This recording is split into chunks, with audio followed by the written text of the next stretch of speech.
Good evening and welcome to this week's edition of Behind Headlines. And in this programme we'll be discussing the extraordinary events surrounding last weekend when the Wagner Group, made up of paramilitary mercenaries, attempted a coup against President Putin in Russia. This is the biggest political crisis that President Putin has faced in 23 years of his political leadership as president of Russia.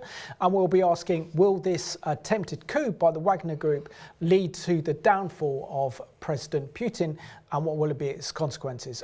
Regan, it's good to have you on the programme. And I remember when this was actually breaking at the time, you were messaging me and say, look at these extraordinary events as the Wagner Group and its leader Yevgeny Prigozhin tried to overthrow President Putin last Friday and Saturday, and came 125 miles short with 25,000 soldiers at his disposal.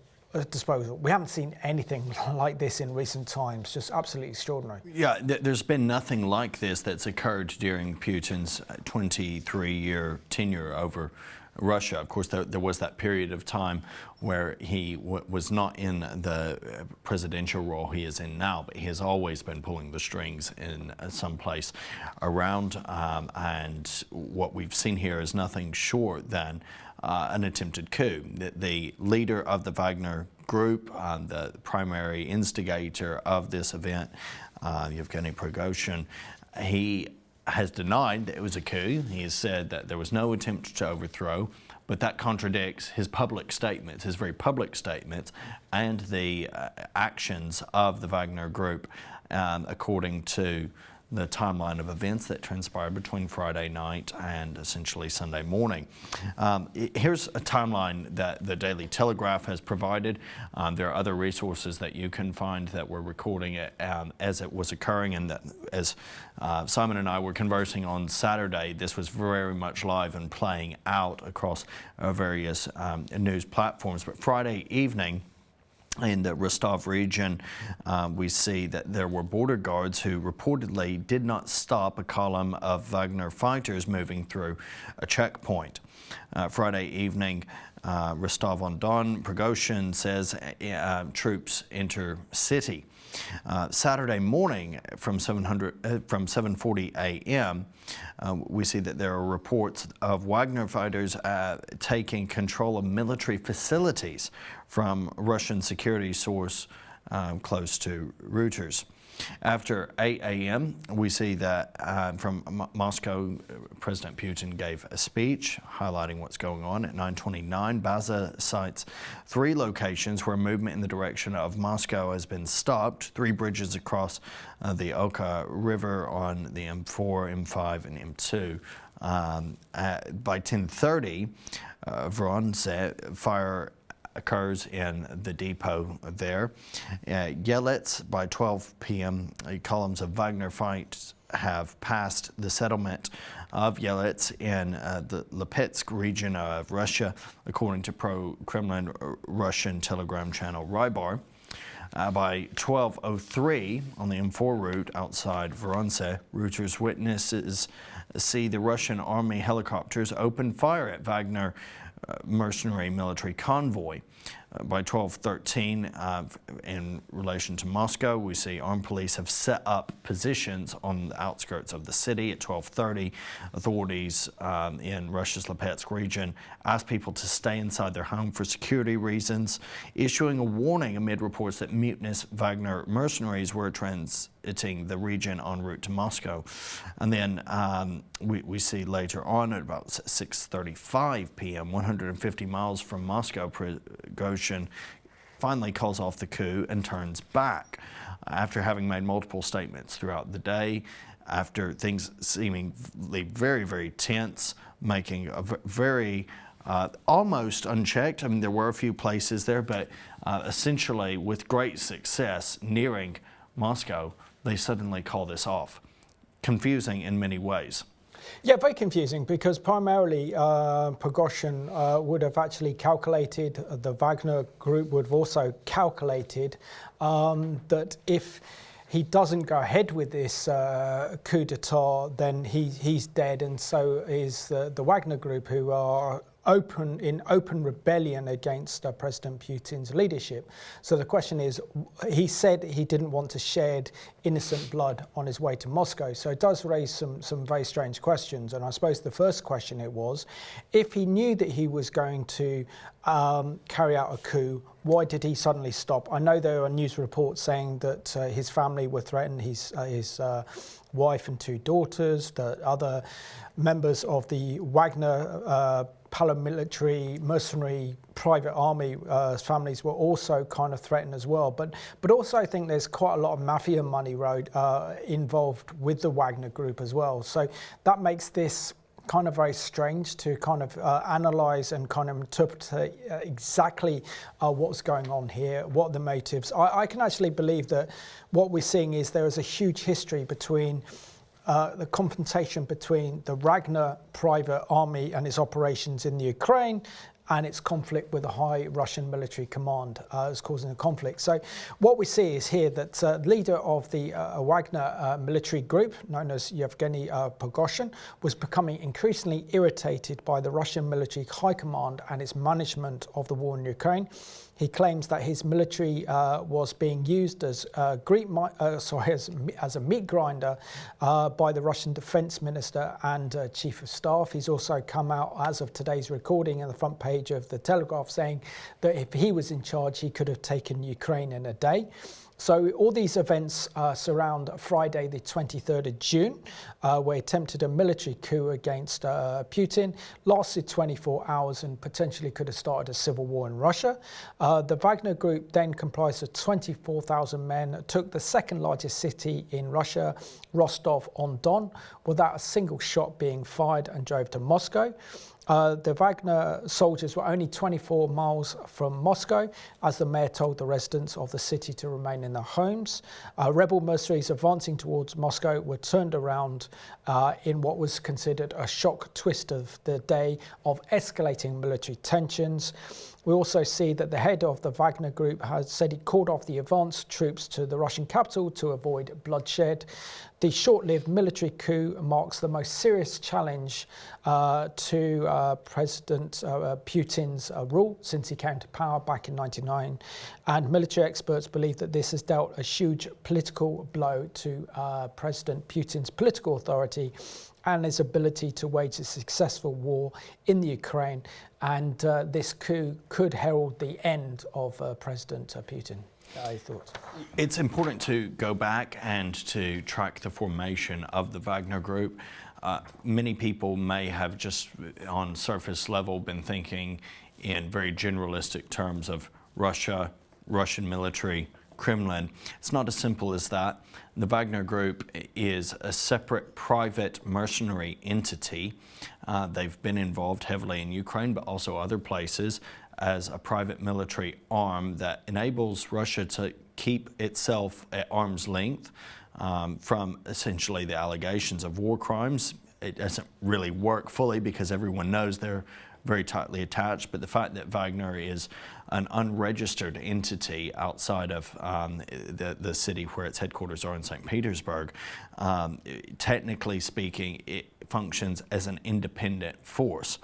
According, though, to Con Coughlin, the defense editor of the Daily Telegraph, Putin authorized the creation of the Wagner Group back in 2014. The aim being to be provided with his own private army, helping to expand global reach. According to BBC, the Wagner Group, officially called PMC Wagner, was first identified in 2014 when it was backing pro-Russian separatist forces in eastern Ukraine. At that time, it being a secretive organization, it operated mostly in Africa and the Middle East and is thought to have had only about 5,000 fighters, mostly veterans of Russia's elite regiments and special forces. But since that time has grown considerably, now commanding, it's believed to be around 50,000 fighters in Ukraine who've become a key component of the Ukraine campaign, according to the UK Ministry of Defence this past January. So the organization started recruiting in large numbers in 2022 because Russia had trouble finding people for the regular army. Now, you might think, well, okay, well, how then has Wagner had no problems finding people for its military force? About 80% of Wagner's troops in Ukraine have been drawn directly from prisons in Russia, and the U.S. National Security Council said at the start of this year. Going in and offering freedom in exchange for fighting, the Wagner Group in many ways has functioned as almost as some sort of recognized suicide squad, wherein they go and they take hardened criminals, ex-cons, and they put them on the front lines to do their dirty work for Russia. Now, mercenary forces are technically illegal in Russia. The Wagner Group registered as a company in 2022 and opened a new headquarters in St. Petersburg, all the same, and are recognized in that way. Openly recruiting in Russian cities. They openly recruit on billboards. They're named in Russian media as a patriotic organization throughout, according to Dr. Samuel Romani of the Royal United Services Institute think tank. And this is not just according to him, this is evident from Russian state media. It's evident from boots on the ground, so to speak, from our eyewitnesses there. They have a presence across Russia. Since 2015, Wagner Group mercenaries have been in Syria, fighting alongside pro-government forces and guarding oil fields. We have to remember there's more than one conflict going on in the world at the moment, and Russia is tied to quite a few of these, including in Syria.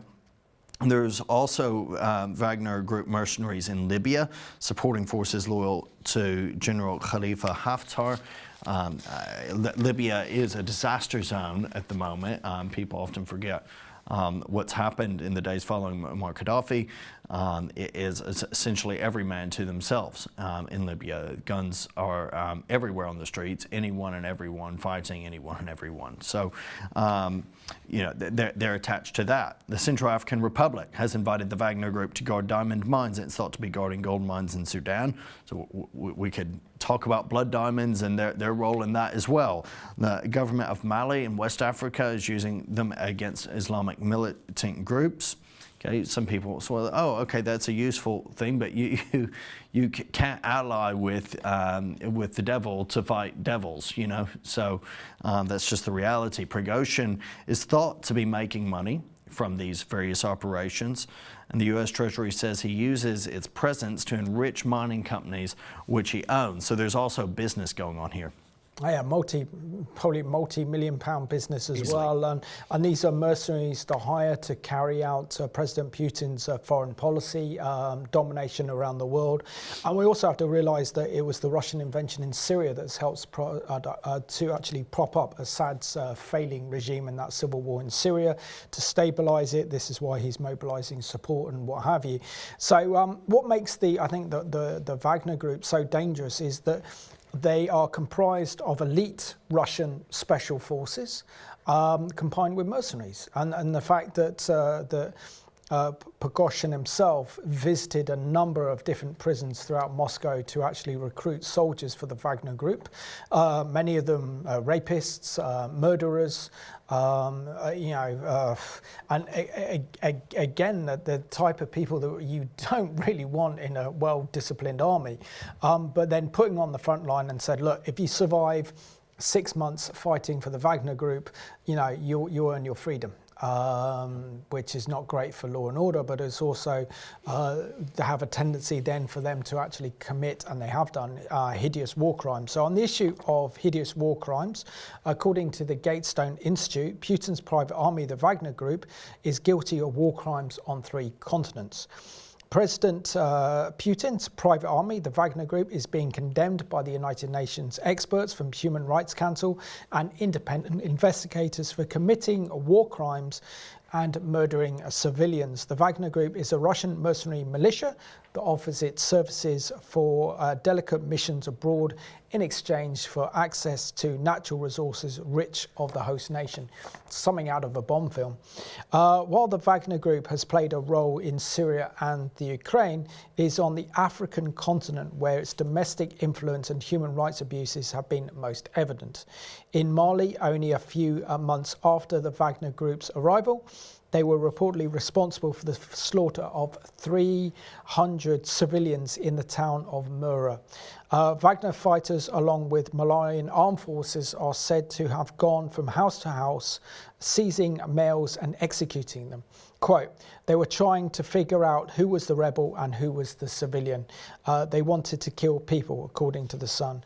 Putin's private gang of killers, which was on the ground in Crimea in 2014, has been deployed to Ukraine's Donetsk and Luhansk regions in the past 8 years, and as now has a concentrated presence in eastern Ukraine. So let's have a look at this excellent CBN news report, and this one is entitled Russia's Wagner Group's Operating Organised Crime Syndicate in Africa.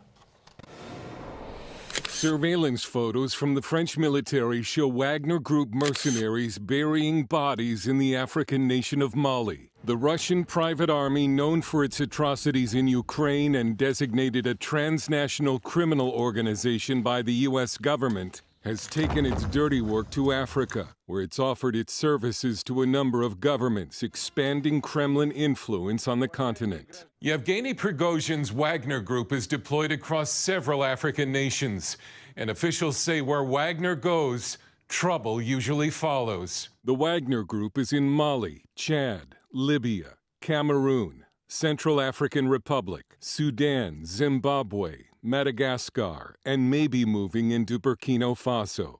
Wagner offers African leaders a range of services, from disinformation warfare against political opponents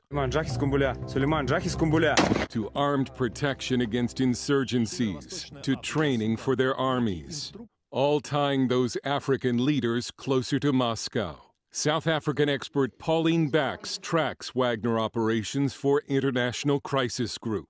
Wagner is a network of companies. Basically, it's not one single company, and most of these companies are all fall under Yevgeny Prigozhin. They provide private security to the people in power. They take over private businesses or they establish private businesses, and these are often in natural resource extraction, such as mining or logging, for example. To get around sanctions, Wagner Group takes payment in the form of timber, precious metals, gold, and diamonds. The UN believes Wagner was involved in the massacre of more than 500 people in Mali last year. It's also suspected of committing atrocities in the Central African Republic. It's basically an organized crime syndicate that is operating on behest of the Russian government. Retired FBI Special Agent Eric Karen is a security consultant for several African nations. They're essentially Russia's KGB, operating throughout Africa, committing crimes, committing murder, and stealing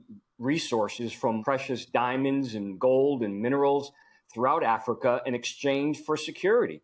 U.S. officials also accuse Wagner of using Mali as a base to funnel weapons from Turkey to the Russian military fighting in Ukraine. It's also accused of fueling the war in Sudan by providing advanced weapons systems in a conflict that has displaced an estimated 1 million people. We are asking external forces to leave Sudan alone. The problem is that Wagner goes where it's invited. It's not that Wagner just comes in and rolls into a country and does whatever it wants. It does this with the approval and often the blessing of the ruling elites. And while Wagner profits, it increases the Kremlin's footprint throughout the continent, pushing the U.S. and Western nations out. Karen says the White House should have paid attention sooner, before the Wagner Group established itself as a major player and a major problem in Africa. Dale Hurd, CBN News. And this week's special guest on Behind the Headlines is our good friend on Behind the Headlines. He is Major Retired Rhett Parkinson, the Director of the Armed Forces Christian Union. Rhett, it's always a pleasure to have you on Behind the Headlines, and we really appreciate your expertise and your military know-how. But can you just share with us what your thoughts are on what was an incredible and astonishing set of events, the attempted coup against President Putin that was carried out by his private army known as the Wagner Group. What are your thoughts? Well, thank you for having me back on your show, Simon. It's always a pleasure. Yeah, what a bizarre weekend that we observed. And I must say, the events, both the way they unfolded and then very quickly seemed to, he backed down and rescind.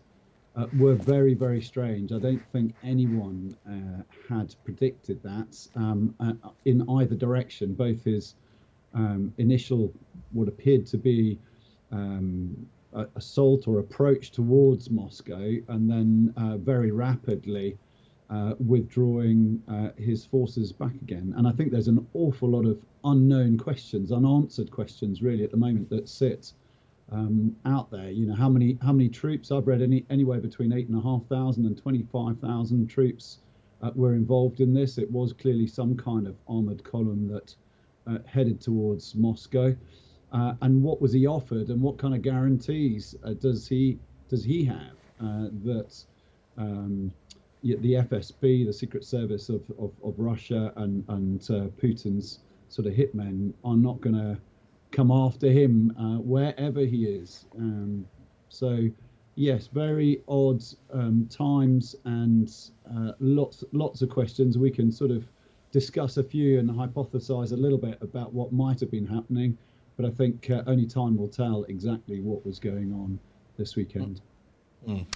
Share with us how you think the political and military establishment must be feeling and dealing with this, really, now that upwards to 25,000 soldiers belonging to the Wagner Group were able to drive their forces to within only 125 miles of Moscow before Prigozhin called it off.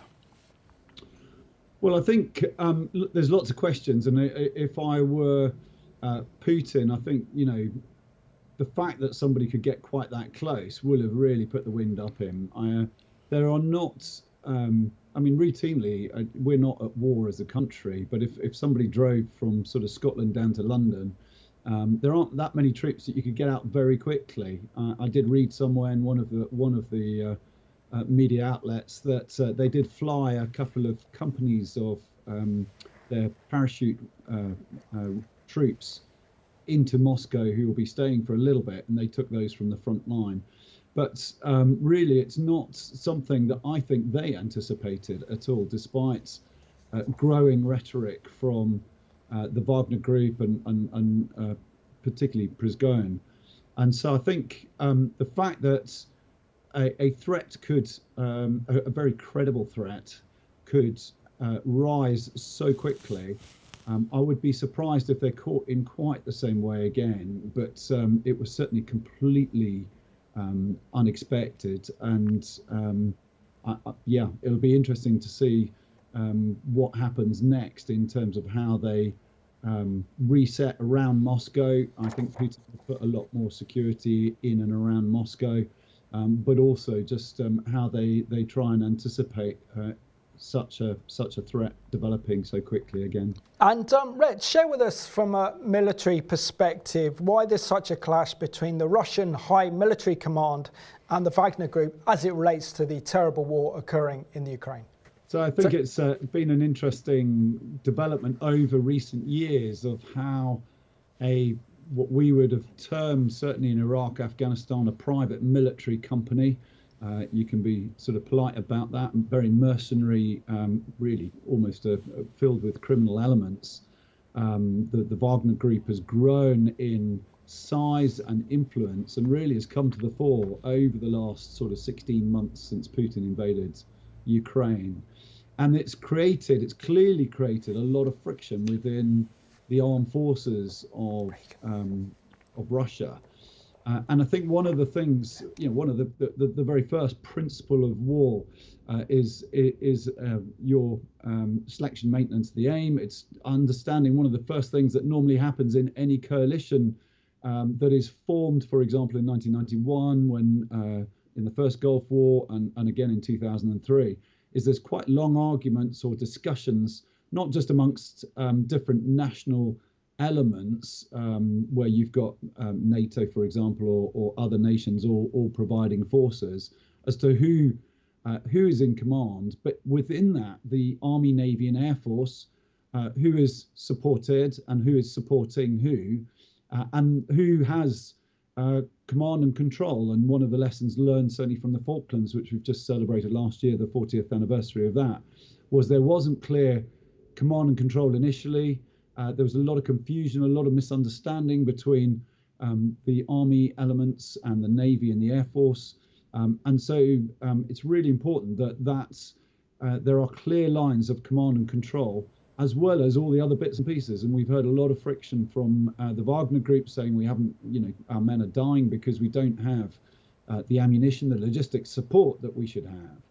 And so I think there's been this uneasy relationship within the Russian forces, and I include both the sort of regular forces and Prigozhin and the Wagner Group, which has become increasingly fractious, particularly in the last few months.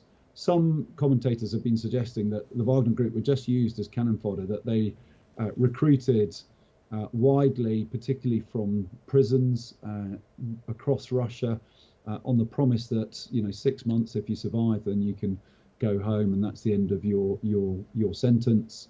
But it has meant that they've been very perhaps careless with the lives of those individuals and used them to identify where positions are.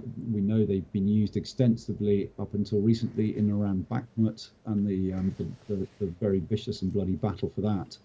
So yeah, there's been a lot of increasing friction, I think, between them, and the latest is that it looks like the Russians have decided that relationship, that experiment is over, that they're now going to try and subsume all of those mercenaries or those fighting in those private military companies into their regular forces, which just simplifies command and control. Evidence points to the Wagner Group being guilty of multiple war crimes, not only in Ukraine, but also in Syria and elsewhere in Africa as well. Could it be that this has something to do with why the Russian military leadership wanted this private militia group to suffer so many casualties and use them as cannon fodder? Share with us a little bit about some of these crimes and the motivations behind Russia's use of them. Well, it's very interesting, isn't it? I mean, I have reflected quite a lot on the amount of training that I did in the British Army on values and standards, and we have a long history of thinking very carefully about the moral component and our own morality. We have chaplains who are embedded within the Army, Navy and Air Force, and that is something highly prized within the British military, and there are consequences if you break the Geneva Conventions, then quite rightly you are held to account, and we've seen that happen as a result of incidents in both Iraq and Afghanistan. I do not get the impression that generally within the Russian forces they have done that, and there are all sorts of atrocities from their initial weeks in and around Kyiv, but more recently Wagner, and I don't think it's just Wagner. But as I alluded to earlier, when you recruit some pretty hardcore prisoners who have committed rape and violence and murder and all these other things, and you give them a minimum amount of training, you then throw them into the most vicious fighting and conditions where, through the winter, and I think, it's all nice and warm now, but we have to remember that 6-8 months ago, particularly in Eastern Europe, it gets down to minus 30, minus 40 on the particularly cold snaps. These mostly men would have been fighting for their survival, let alone trying to conduct any kind of offensive action and so on. And in those conditions, people without a strong moral framework, without those values and standards that are hammered home in NATO countries and in countries that have a sort of much stronger element of moral component. Those are hammered home in the West, but they are not within the same sort of Russian armed forces. Their training is minimal, and I think in the Wagner Group, it's non-existent. So I think there's not too much surprise. I mean, it is a sadness, the level of brutality and just the callous murders that appear to have happened since Russia invaded. They're hard in the West for us to really understand. Rhett, we thank you so much for joining us on this week's Behind the Headlines, and to our viewers, please pray for the Armed Forces Christian Union, Rhett and the team, and also support them, because it's vital as Christians that we encourage other Christians, particularly those who are serving in our armed forces, to protect us and to keep us safe. Always a pleasure to have you on the programme, Rhett, and be good to catch up with you soon, my friend. So God bless from us. Thank you. God bless. Thank you, Simon. Well, thankful very much for those helpful words and insights into what's going on in Russia at the moment. And like everywhere else that the Wagner Group mercenaries have been deployed, they have much better luck murdering unarmed civilians. And this is their MO, so to speak. 2 Wagner Group members from Belarus have been accused of murdering civilians near Kiev by Ukrainian prosecutors who have published their photos, which might aid in any eventual war crimes trials. The mass murder of hundreds of unarmed civilians in the Ukrainian town of Bucha also has been laid at the doorstep of the Wagner Group. I remind viewers that a year ago we had an eyewitness to some of those atrocities, a resident of Bucha who teaches in a Christian theological seminary not far from there, whose own flat was raided by the individuals responsible for the atrocities there in Bucha. Members of Wagner Group have reportedly run a prison camp in Motyzhin near Kiev, where hardly anyone survived their sadistic torture. Yeah, which is absolutely horrific. So, I mean, we, as you were saying, that's what I was thinking about, that we have recorded Behind the Headlines looking at the horrendous genocide that took place in Bucha. So have a look for last year's programme, and if you want to know more, see that. And of course, this is what's going to come out after this war, when this war in Ukraine is finally over, and discovering the horrendous war crimes that are being committed. And it looks likely that most of those horrific war crimes were committed by the Wagner Group as well. Now, one of the big questions you might be asking as well, who is Yevgeny Prigozhin? Well, Yevgeny Prigozhin is 62. He was born in St. Petersburg on the 1st of June, 1961.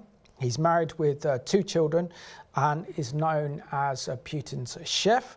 His father and stepfather are believed to have been of Jewish descent. As an 18-year-old, he was involved in crimes including robberies and burglaries.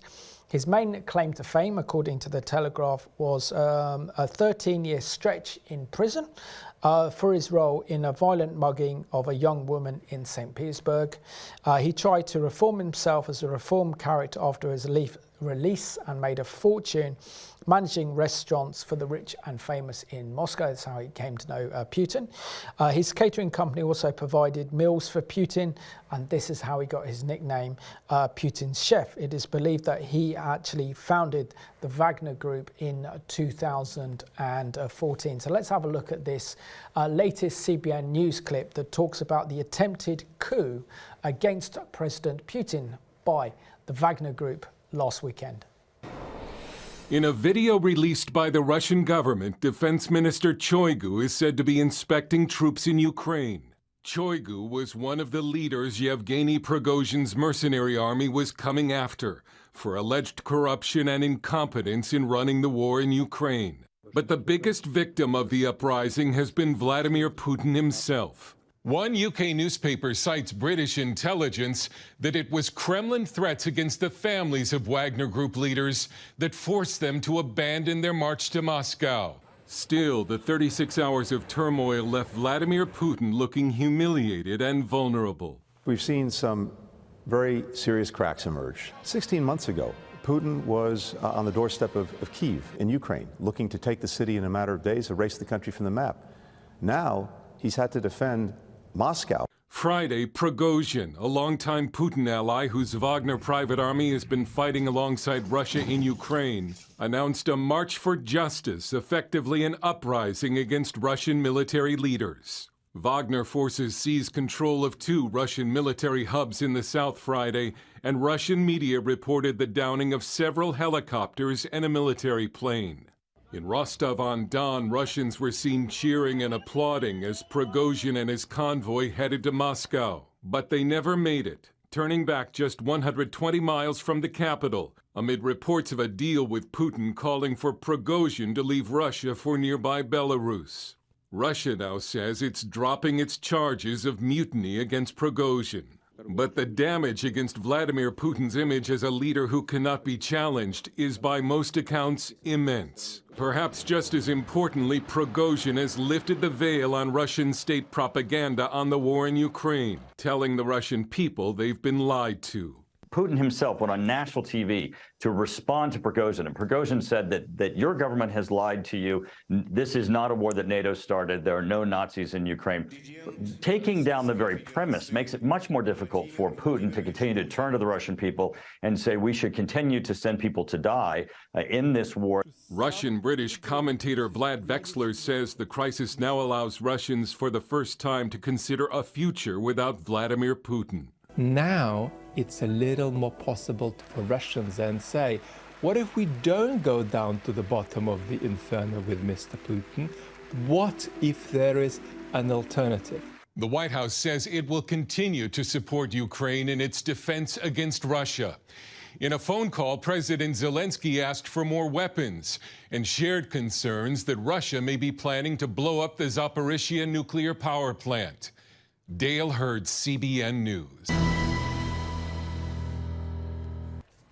Always helpful to hear from CBN, and one of the things that's been very important to see, both what we saw there in that first clip in regard to their activity in Africa, and now what we've seen in this clip in regard to their ongoing interactions, we'll call it that, in Ukraine and now Russia. It stands out very, very clearly. This is a group of immense corruption. They have no conscience in how they deal with things, but there's something, I don't know, Simon, a bit more going on in this particular incident. I have the feeling that there's been some deal making behind the scenes that has led to the sudden collapse of what seemed to be a successful coup in the making. It seemed as if there was going to be a lot of power headed to Prigozhin. Now, no one quite knows where he is. He's given a statement, an audio statement, apparently. It's surmised that he's in Belarus at the moment, as there was this deal brokered between he and the dictator there, an agreement to stop things. But something does not pass the smell test, as they say. No, but what I think is so surprising is, from a military perspective as well, the fact that he was able to amass 25,000 troops belonging to what is known as the elite units of the Wagner Group, not the those who recruited from prison, to actually drive from the Ukraine, take the second largest city in Russia, and then to drive with, 25,000 troops all the way up to Moscow. I think also we saw in that excellent CBN News report earlier the fact they took out maybe 5 or 6 Russian helicopters who tried to intercept them. We know that President Putin was becoming seriously concerned, and this is why he deployed 3,000 Chechen rebels and forces under his command to protect Moscow. And also we're seeing the popularity of the leader of the Wagner Group amongst the Russian population. So it's extremely popular. The Wagner regiment has got kind of celebrity status in Russia, and many ordinary Russians think that it's the Russian High Command, the Minister of Defense and his Chief of Staff, that are causing all the major problems when it comes to operations against the Ukrainians in the Ukraine, and it's their failure to deal with the situation. And if only Prigozhin was in charge, then of course we'd see that this war would be won, and the Ukrainian forces would be defeated and they would now be in the hands of Moscow. So I think there's a lot of power playing with this one. And also we know, for example, that it's an incredible rise that Prigozhin had from being a criminal in prison, serving 13 years, to suddenly then becoming a multi-millionaire, meeting Putin, becoming a close friend of Putin, and then establishing effectively a private militia on behalf of Putin to carry out around the world to make money. So I think there's also a component that hasn't really been discussed in this one, and I need to do further research into this, look into this one, but the links between, for example, the Wagner Group and also the Russian mafia, because I'm pretty sure that there are strong links, because we know that during President Yeltsin's time, it was the mafia that were effectively running the country that brought political instability that effectively allowed President Putin to take over the presidency of Russia from his KGB background. But there's no doubt that President Putin will be unbelievably rattled by all of this. How he then maneuvers around this one, I'm not quite sure. But prior to this program, I talked to you about the possibility that it wouldn't be beyond the imagination if we see that Prigozhin becomes the next defense minister. Give it a few weeks or a couple of months, he then could become the defense minister. We then, because the Russian people then support him, he's very popular. And this would then give President Putin a boost. And then for Putin, he can say, look, Prigozhin is actually in charge now, and therefore the buck stops with him. Any further military catastrophes or blunders, we can all lay this on the feet of Prigozhin, and therefore this is his responsibility. He's managed this badly. Then Russian public opinion starts to turn against him. But the danger in doing that, I think, is the prospect that if he's in charge of the Russian defense ministry, he could then organize a coup against Putin. So it's kind of very dangerous either way with the scenarios what's happening. Also, what happens if Putin then decides to assassinate him, as he has done with any other, Russian, billionaires or other political opponents?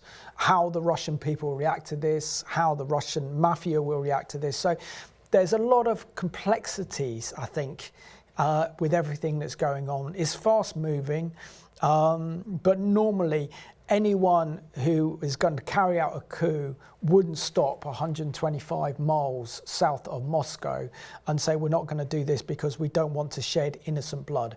If he was fully interested in carrying out a coup, he would have known what the consequences were. He would have drawn his forces into Moscow to overthrow Putin if that had been his absolute intention. So it's a very strange set of circumstances we found ourselves in, but does take the pressure, I think, off the Ukraine, and it creates more problems, I think, for the Russian high military command, because if we see the breakup of the Wagner Group and incorporated into Russian regiments against the Ukrainians, there's huge suspicion on behalf of Russian soldiers saying that you attempted to carry a coup against Putin. We can't trust you. And also the fact that then the Russian army could lose 50,000 soldiers in fighting against the Ukraine. And also we see that now more soldiers are going to have to be deployed to Moscow to protect the Kremlin. And that takes away from their military effort in fighting against the Ukrainians. So much to unpack. Yeah, there absolutely is, Simon, and there's so much uncertainty as well. If on one hand Putin chooses to off Prigozhin, then you have that element of the potential uprising, and it still makes Putin look bad. On the other hand, if he doesn't, and if we go with the proposed route that you presented, where he could be the defense minister, or he could in some way be over the military himself, then that puts Putin in a more precarious position because he's that much closer to Moscow. And of course, there's that old adage, the closer you are to danger, the further you are from harm, and stuff about keeping your enemies particularly close. Whether that works in real life or not, whether Putin will see that or not, is a different story. The reality is, if he does that, they're going to have to come up with some rationale, legitimate or illegitimate, as to what's happened in the past week. The only real reason that can be given is what Prigozhin has kind of tried to field, and what he's kind of tried to say, that this isn't about Putin, this is about the current leaders of the Russian military. This isn't aimed at overthrowing Putin at all. It rings hollow, because he's headed toward Moscow, he's headed toward, rather than dealing with this directly with Putin, he has chosen to launch what is arguably a military offensive. They shot down Russian military aircraft, right? So there's been already blood drawn here. And so there's a lot of different things to consider. Thousands of Russian convicts who are part of the Wagner Group have been said to have been killed during the Bakhmut offensive. Now, this is sort of the seed of discontent that we can see with Wagner. There's other stuff that has gone on. There have been claims of money being stolen by the Russian government and military leaders from Wagner in regard to Mali, promises made and then broken. And so there's kind of been a building case that Prigozhin has been frustrated by against these individuals. But Bakhmut seems to have been a massive turning point. Russian commandos resorted to their traditional meat grinder tactics, where no serious consideration was given to casualties at all. And with Prigozhin not being the most sympathetic of leaders, Wagner's high death toll was due to the woeful lack of support received from the official Russian army, according to Prigozhin, who stood in front of really a sea of bodies of soldiers and gave an expletive-laden rant, really spitting at the camera, calling the Kremlin leaders, presumably Putin included, all sorts of names, demanding more ammunition, demanding more support, saying that the casualties would have been far fewer had they actually received the promised support. Insinuating corruption, insinuating that lies had been told, and also insinuating that they might potentially go rogue. So this is over a month ago that we see those cracks beginning to appear. But it appears that nothing really significant changed in that. It also appears that that Russia was looking at assimilating the Wagner Group into its formal military. Therein, Prigozhin and others would lose their primary status, they would lose their independence, they would lose their ability to function more independently outside of the accountability of any Russian structure. On Putin's side, the benefit of that is, well, the Russian military gets all of the glory, which Wagner was increasingly robbing them of. There was always dispute. Russia would claim a victory, and Wagner would come in and say, you didn't mention our fighters. We're actually the ones who got that victory for you. And so there's these politics, these intrapersonal and intrapolitical politics that have been going on, this infighting that has been poisoning this. According to Daily Telegraph's Con Coughlin, the defense editor, Prigozhin endorsed a video showing the murder with a sledgehammer of a Wagner defector who had apparently been handed back by Ukrainians in a prisoner swap. A dog's death for a dog, he said. And I mean, all of this is public arena stuff. You can find it very, very easily. Wagner leaders' frustrations with Russian military unimpressive performance in Ukraine is evident for some time now, as is Prigozhin's contempt for senior defense officials, including the defense minister Sergei Shoigu and chief of staff Valery Gerasimov. So all of this has provided a pressure cooker environment that has presented a situation wherein Prigozhin has maybe broken under it all and just said, right, we're going to Moscow, we're going to sort this out. Whether it's a legitimate threat or empty threat, he gets a lot of what he wants out of this, I think. Yeah, absolutely, and I think it's also the threat, I think, of disbanding the Wagner Group, because it's also lucrative as well. It gives him a huge public platform in Russia and influence over Russian public opinion. He earns millions from this, if not, he's a multi-millionaire, and Wagner Group mercenaries also earn huge amounts of money from this as well. So this is why they'd be very, very reluctant, I think, to actually be incorporated into the Russian regular forces.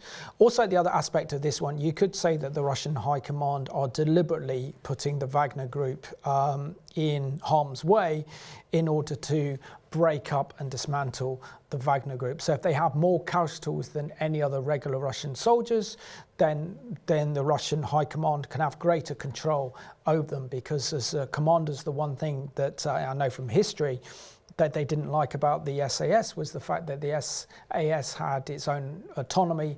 They could carry out their own operations the way they wanted it to do it without High Command having any influence, and I think it'd be the same with the Wagner Group. But what was interesting is that back in May, in an interview, Prigozhin warned Moscow the disastrous handling of the Ukraine conflict could result in a repeat of the October Revolution of 1917. He's saying the guilty people will receive their punishment as a minimum. They'll be hanged on the Red Square, he warned, claiming Russian elites in Russia were living comfortably while troops are dying on the front line. It says, with a 25,000 strong forces disposal and having seized control of the southern city of Rostov, Prigozhin could have caused much more damage with this so-called march for justice. And it does lead us to depends what happens here. I mean, many in the West are now speculating, wow, we could have actually seen the downfall of President Putin. This would have ended the war in the Ukraine. The Russia can then re-engage with the West again, and the world will be a safer place. But the reality is that the Russian people themselves, through their unbelievable harsh times, through being controlled by the Bolsheviks and then by Stalin, their courageous and brave fight against Nazi occupation during the Second World War, and then followed by their control by Soviet leaders, also makes them think that they will pick a strong man, and Prigozhin could be their next man, or someone even worse than him, to take over the presidency. That's the great danger. And also the other danger is the fact that Russia is the world's most powerful nuclear country in the world. And while the West is obsessed with climate change and obsessed with kind of the danger of AI, Russia poses a massive geostrategic threat to the West. And as we see greater political uncertainty, the more dangerous Russia becomes. And if Russia breaks up as a nation, then the whole, not only Russia's in danger, but also the West as well. Yeah, it's going to be very interesting to see what transpires in coming days. Following the coup, it seems that the attempted coup, or whatever one wants to call it, was halted with intervention by Belarusian dictator Lukashenko, who has now provided refuge to Prigozhin. Putin continues to say that, first of all, apparently all charges were dropped against Wagner in regard to this coup, that they were given security assurances of safety. Often rings hollow when it comes from Putin and from the Kremlin, but that they were given those assurances all the same. Prigozhin has allegedly landed in Belarus today, and a jet that's been linked with him has been seen there. Meanwhile, Lukashenko, who is there, is saying that Belarus can learn from Wagner and can have a great deal of growth in its own military through taking advice from Wagner, learning what's worked in conflict, what's not worked. So this is quite troubling. They've kind of said, okay, we'll take Wagner and keep an eye on them in some ways. They've said they have nothing to fear from Wagner and are providing them some sort of refuge. Putin, despite the security assurances given, has said that those responsible will come to justice and accuse Prigozhin of stabbing him in the back. So he is, I think it's safe to say, a marked man to some degree. If this is playing out as it seems, That's certainly the case. But what we can keep an eye on in coming days is how this will affect the relationship also between Russia and Belarus, if it will. Putin has even today pledged that Wagner Group is going to be closed. How can that happen? If Belarus is taking them in, they'll just surely have something there. Yeah, but I haven't seen any kind of transfer of Wagner soldiers or news reports of them crossing the border into Belarus. And they're saying. And then Belarus would have to host 50,000 of the Wagner troops, many of them criminals, murderers, rapists. Would they really want them in their own country? Unless that Belarus decides to actually invade the Ukraine as well. And so there we have a two-pronged offensive. I mean, these are big questions, but I think the most important question of all is that there was that opportunity for the gospel to be spread after the collapse of the Soviet Union in 91. That was that small window throughout the 90s where the gospel was able to penetrate Russia. But sadly, that's not the case today. So we've got to continue to pray for the peace and the opportunity of the gospel to spread in Russia. Absolutely. And may God work in and through all of this. We see in the Old Testament, he uses all of these political machinations to accomplish his greater plan and purpose. We believe he's doing that now. We believe it is for the good of the people ultimately. At this moment, there's trial, but for their good and God's glory, ultimately, he will work it out. Regan, great to be doing a program on this program. We've discussed the attempted coup in Russia, and I want to thank you for watching at home. We've got to pray continually for the situation in Russia, extremely precarious, particularly with the ongoing war in the Ukraine that is destabilizing our world. But we know that Jesus said in the Olivet Discourse in Matthew 24 that there will be wars and rumors of wars, and those seem to be growing as we see the end of the age approaching fast. So thank you for watching this week's edition of Behind the Headlines.